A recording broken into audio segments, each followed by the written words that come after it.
ምንድነው? እና ካዲያ ምን ያደናብርሻል? ነይ ቁጭ በይ። አንተ ያማል እንዴ? እሱ በኔ ጉዳይ አውሬ ነው። እሺ ባለፈው ያረጋል ረስታው ነው? አረሳውትም የወጋ እርሳ እንጂ። እኔ ፍቅር እንዴ አልብዜ ተጣላላችሁ። እስኪ ወንድ ነው እናቱ ወልደዋለች እንዴ? ዝም ብሎ ማለፍ እኮ አይደለም። እኛን እቤት ራሱ ካስቸገረ ንገሪኝ። ሲታይ ወንድ ይመስላል። ይሄ ሽንታ እንዴት ዝም ብሎ ነው ሄዳ? በጉልበት እኮ አይደለም በጭንቅላት ነው። መጣ ወንድሜ።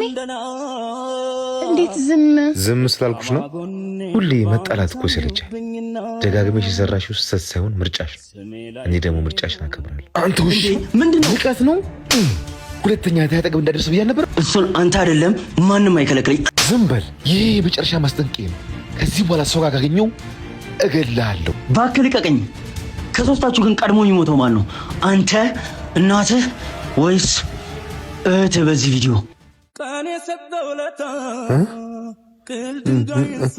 ምንድን ነው ያደረገው? አሁን የእህትህን የራቁት ቪዲዮ ሶሻል ሚዲያ ላይ ልልቀቀው ወይስ?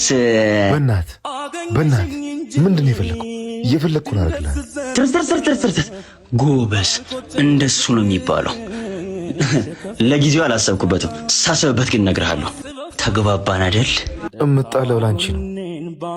ድክመቴ ነሽ። በሸነፍ የምሸነፈው ባንቺ ነው። ሂጂው ማስተካከለው ጉዳይ አለ። የኔ ውድ ወንድም በስተመጨረሻ ፍቅሬን ተቀበለኝ ማለት ነው።